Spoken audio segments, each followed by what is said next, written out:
নমস্কার, সোজা সাপটা সুব্রতয় আপনাদের স্বাগত জানাই। গতকাল আমি একটি প্রতিবেদন করেছিলাম যেখানে আমি বলেছিলাম যে আবার একটি নতুন নাটকের সূত্রপাত হতে চলেছে আগামীকাল, অর্থাৎ আজকের কথা বলেছিলাম। দেখুন, মমতা বন্দ্যোপাধ্যায়ের নির্দেশনায় এবং ব্রাত্য বসুর ব্যবস্থাপনায় নাটকটা ঠিকঠাক প্রথম অবস্থায় শুরু হলেও মাঝখানে খেই হারিয়ে ফেলে মমতা বন্দ্যোপাধ্যায়ের যখন বক্তব্য চলে, এবং শেষে যে পরিস্থিতি তৈরি হয়েছিল মমতা বন্দ্যোপাধ্যায় তার আজ তো পেয়েছেন, এবং পাওয়ার সঙ্গে সঙ্গেই মমতা বন্দ্যোপাধ্যায় তার নিজ স্থল ছেড়ে সেখান থেকে তড়িঘড়ি বেরিয়ে গেছেন। দেখুন, যারা যারা আজকে মঞ্চের ওপরে ছিল মমতা বন্দ্যোপাধ্যায়ের সাথে এবং যারা যারা বক্তব্য রেখেছেন এই শিক্ষকদের প্রতিনিধি হিসাবে, পুরোটাই বোঝা যাচ্ছিল যে তারা ব্রাত্য বসুর সাথে আগে থেকে দেখা করেছেন এবং ব্রাত্য বসু যে গাইডলাইন তাদেরকে দিয়েছে, যে যে নাম ব্রাত্য বসু সেখানে সিলেক্ট করে দিয়েছেন তাদেরকেই আজকে বক্তব্য রাখতে সেখানে বলা হয়েছে। কিন্তু প্রশ্ন হলো যে মমতা বন্দ্যোপাধ্যায় হঠাৎ করে সুপ্রিম কোর্টের এই রায়ের পরে তড়িঘড়ি নেতাজি ইন্ডোরে কেন বসলেন?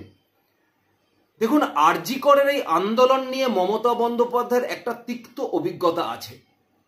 তিনি বুঝতে পেরেছেন যে এই আন্দোলনও কিন্তু আগামী দিনে দানা বাঁধবে এবং এই আন্দোলনের বহিঃপ্রকাশ যেটা ঘটবে সেটা মমতা বন্দ্যোপাধ্যায় এবং তার সরকারের ক্ষেত্রে মারাত্মক হয়ে যাবে। তারপরে সেই আন্দোলনের সাথে সামাজিকভাবে যদি মানুষ যোগদান করে, তাই মমতা বন্দ্যোপাধ্যায় আন্দোলন দানা বাঁধার আগেই সে আন্দোলনটাকে ছত্রভঙ্গ করবার একটা চেষ্টা আজকে করলেন। খুব অদ্ভুতভাবে দেখুন, বিভিন্ন জায়গা থেকে বিভিন্ন বিশ্ববিদ্যালয়ের উপাচার্য যারা তথাকথিত মমতা বন্দ্যোপাধ্যায়ের চটিচাটা হিসাবে স্বীকৃত বা বলতে পারেন উচ্ছিষ্ট, তাদেরকে তুলে নিয়ে এসে বসানো হয়েছে এবং তাদের মুখ থেকে কোথাও একটা মমতা বন্দ্যোপাধ্যায়ের সুখ্যাতি একমাত্র মমতা বন্দ্যোপাধ্যায় করতে পারবে এই রকম বক্তব্য তাদের মুখ থেকে রাখানো হয়েছে। কিন্তু খুব অদ্ভুতভাবে দেখুন, যাদের আজকে থাকার কথা ছিল মঞ্চে তারা কোথায়? মূলত এই 26,000 পরীক্ষার্থীদের যারা সুপারিশপত্র দিয়েছিল সেই এসএসসি, তার চেয়ারম্যান সিদ্ধার্থ মজুমদার তিনি আজকে কোথায়? যে মধ্যশিক্ষা পর্ষদ এসএসসি সুপারিশ মতো অ্যাপয়েন্টমেন্ট লেটার দিয়েছে, সেই মধ্যশিক্ষা পর্ষদের যিনি সভাপতি তিনি কোথায়? উপস্থিত তো তাদের থাকার কথা।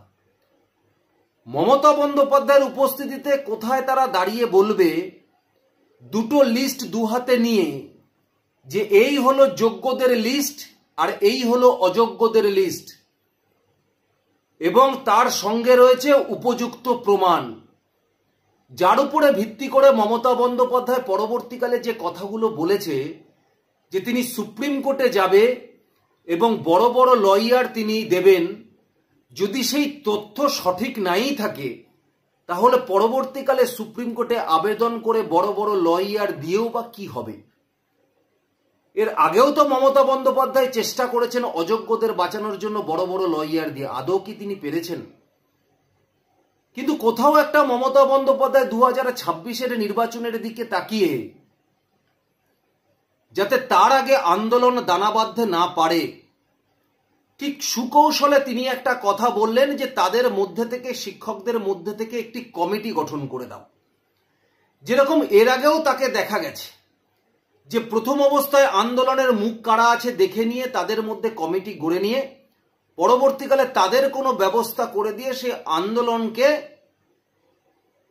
থামিয়ে দেওয়ার যে বিচক্ষণ বুদ্ধি মমতা বন্দ্যোপাধ্যায় রয়েছে, সেটা মমতা বন্দ্যোপাধ্যায় আগেও দেখিয়েছে, সেটা এবারও তিনি দেখাতে চাইলেন। কিন্তু প্রথম অবস্থায় মমতা বন্দ্যোপাধ্যায় ভেবেছেন মনে হয় নেতাজি ইন্ডোরে এর আগে যেরকম তৃণমূল কংগ্রেসের ক্যাডাররা নিচে বসে থাকে আর মমতা বন্দ্যোপাধ্যায় ওপরে বকবক করে যায়, তারা সব চুপ করে শুনে যায়, উত্তর দেয় না, মমতা বন্দ্যোপাধ্যায় ভেবেছেন এবারও হয়তো তাই হবে। কারণ দেখুন, এই যোগ্যদের বা শিক্ষকদের প্রতিনিধি হিসাবে যাদেরকে মঞ্চে তোলা হয়েছে তাদের কথাগুলোই যে আর যে সমস্ত শিক্ষকরা সেই নেতাজি ইন্ডোরের সেই চেয়ারে বসে আছে তাদের কথা যে এক নয়, সেটা কিন্তু মমতা বন্দ্যোপাধ্যায় যখন বক্তব্য রাখছিলেন সেই সময় দাঁড়িয়ে যে আওয়াজ যে চিল্লামিল্লি ভেসে এসেছে সেটা কিন্তু বোঝা যাচ্ছে ছিল।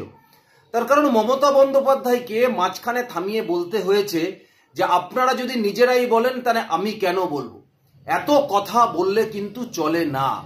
কারণ মমতা বন্দ্যোপাধ্যায় ভেবেছিলেন পার্টির মিটিংয়ের মতো উনি বলবেন আর সবাই চুপ করে শুনবেন। মমতা বন্দ্যোপাধ্যায়ের কাছে যখন ABCDE সবকটাই প্ল্যান রেডি আছে, তাহলে মমতা বন্দ্যোপাধ্যায় আজকের দিনে দাঁড়িয়ে সেই প্ল্যানগুলো বললেন না কেন? দেখুন, শিক্ষকরা যে জিনিসটা মমতা বন্দ্যোপাধ্যায়ের কাছে আজকে শুনতে গেছিলেন, যেখানে দাঁড়িয়ে মমতা বন্দ্যোপাধ্যায় বলবেন যে আমরা সুপ্রিম কোর্টে যাচ্ছি, কিন্তু তার সঙ্গে সঙ্গে এসএসসির সাথে মধ্যশিক্ষা পর্ষদের সাথে আমার কথা হয়ে গেছে, বা তাদেরকে পাশে দাঁড় করিয়ে যে যোগ্য অযোগ্যের তালিকা শনাক্তকরণ হয়ে গেছে এবং তার সঙ্গে তথাকথিত অ্যাটাচমেন্ট হিসাবে উপযুক্ত প্রমাণও আমার কাছে রয়েছে, সুতরাং যারা যোগ্য তাদের কোনো চিন্তা নেই। সেটা না বলে কোথাও একটা মমতা বন্দ্যোপাধ্যায় যোগ্যদের বলে দিলেন যে আপনাদের কোনো চিন্তা নেই, আমি আছি, আমি ব্যবস্থা করে নেব। যেখানে দেশের সর্বোচ্চ আদালত একটা রায় দিয়ে দিয়েছে, সেই রায়ের পরিপ্রেক্ষিতে এই রাজ্যের মুখ্যমন্ত্রী বা এসএসসি বা মধ্যশিক্ষা পর্ষদ যারা পার্টি ছিল তারা আজকে যদিও অনুপস্থিত ছিল, কোথায় তারা রিঅ্যাপিল করতে পারে সুপ্রিম কোর্টের কাছে, কিন্তু সুপ্রিম কোর্ট তার ডিসিশন থেকে সরবে তখনই যদি উপযুক্ত প্রমাণ তারা খাড়া করতে পারে। কি সুন্দর গড়গড়িয়ে তিনি আজকে এই মঞ্চে দাঁড়িয়ে তিনি বিরোধীদের দিকে তোপ ডাকলেন। তিনি বললেন পশ্চিমবঙ্গের শিক্ষা ব্যবস্থাকে ধ্বংস করে দিতে চাইছে। তিনি বিচারপতির দিকে আঙ্গুল তুললেন। তিনি ভারতবর্ষের সর্বোচ্চ আদালতের এই আইনের প্রতি তিনি আঙ্গুল তুললেন এবং তার সঙ্গে সঙ্গে তিনি সমস্ত শিক্ষকদের বললেন আপনারা স্কুলে যাচ্ছেন না কেন, আপনারা স্কুলে যাওয়া শুরু করুন, আমরা কি আপনাদের টার্মিনেট করেছি? কিন্তু তার পরে পরেই তিনি বললেন ভলেন্টিয়ারি যান, কিন্তু শিক্ষকরা তখনই চিল্লিয়ে উঠল বিনা পয়সায় কেন যাওয়া? সত্যি তো, তারা বিনা পয়সায় স্কুলে কেন যাবে? যারা যোগ্য প্রার্থী আছে, যারা যোগ্য শিক্ষক, তারা নিজেরা পরিশ্রম করে নিজেদেরকে শিক্ষক হিসাবে গড়ে তুলেছে, আজকে তারা ভলেন্টিয়ারি সার্ভিস দিতে কেন যাবে? তারা দরকার হলে বাড়িতে টিউশন করবে, তারা স্কুলে কেন যাবে ভলেন্টিয়ারি সার্ভিস দিতে? আপনার কথায় তার মানে যেরকম ভাবে আপনি সিভিক পুলিশ নিয়োগ করেছেন, সেরকম ভাবে আগামী দিনে এদেরকে আপনি সিভিক টিচার হিসাবে যে নিযুক্ত করতে চলেছেন, সেটা আজকে প্রথম অবস্থায় তার একটা সূত্রপাত আপনি করে দিলেন এদের সবাইকে সাক্ষী রেখে। কিন্তু কোথাও একটা শিক্ষকরা আজকে যেটা জানতে চেয়েছিল যে মুখ্যমন্ত্রী দাঁড়িয়ে বলবে যে যারা অযোগ্য আছে তাদের জন্য আমার কোনো সহানুভূতি নেই, আমার সহানুভূতি আছে শুধুমাত্র যোগ্য শিক্ষকদের জন্য। সুতরাং অযোগ্যরা কাদের কাছ থেকে টাকা দিয়েছে, কোন তৃণমূল কংগ্রেসের নেতাদের টাকা দিয়েছে, তার বিরুদ্ধে আমি তদন্ত কমিশন বসাবো এবং সেই তদন্ত কমিশনের রিপোর্টের ভিত্তিতে যে কোনো তৃণমূল কংগ্রেসের নেতা যদি আপনাদের থেকে টাকা নিয়ে থাকে তাদেরকে ধরে ঘাড় ধরে সেই টাকা আপনাদের উসুল করে দেবো। এটা কিন্তু মমতা বন্দ্যোপাধ্যায় একবারও বলল না, বরং কি বলল, আগে যোগ্যদেরটা দেখে নি, তারপরে অযোগ্যদের নিয়ে বসবো। মমতা বন্দ্যোপাধ্যায় এই বক্তব্যের মধ্যে থেকে পরিষ্কার করে দিলেন যে কে অযোগ্য আর কে যোগ্য মমতা বন্দ্যোপাধ্যায় জানে, মমতা বন্দ্যোপাধ্যায়ের নির্দেশ মতোই হয়েছে। তাই অযোগ্যদের প্রতিও মমতা বন্দ্যোপাধ্যায়ের দায়বদ্ধতা রয়েছে। এই অযোগ্যদের নিয়ে আবার আলাদা করে মমতা বন্দ্যোপাধ্যায়ের বসার কি আছে? আবার তিনি বলেছেন তিনি দেখবেন তারা কি কারণে অযোগ্য, কোন এজেন্সি তদন্ত করেছেন তিনি দেখবেন। তিনি জানেন না কোন এজেন্সি তদন্ত করেছে? তিনি জানেন না তারা কেন অযোগ্য? তিনি জানেন না ওএমআর-শিট ট্যাম্পার হয়েছে, ওএমআর-শিট ম্যানুপুলেট হয়েছে? তিনি জানেন না যারা 0 পেয়েছে তাদেরকে 60 বানিয়ে দেওয়া হয়েছে, 55 বানিয়ে দেওয়া হয়েছে, 3কে 53 বানিয়ে দেওয়া হয়েছে? উনি জানে না? উনি জানে না ওনার শিক্ষামন্ত্রী আজকে জেলে রয়েছে? তাহলে অযোগ্য তারা কি হিসাবে পেয়েছে সেটা আবার ওনার দেখার কি আছে?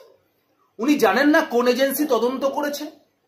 ভাজা মাছটা উল্টে খেতে জানে না বলে উনি এমন ভাবে ব্যবহার করলেন যেন কিছুই জানেন না। উনি যা একজন করেছে পার্থ চট্টোপাধ্যায়, তার দিকেই উনি দোষ ঠেলে দিলেন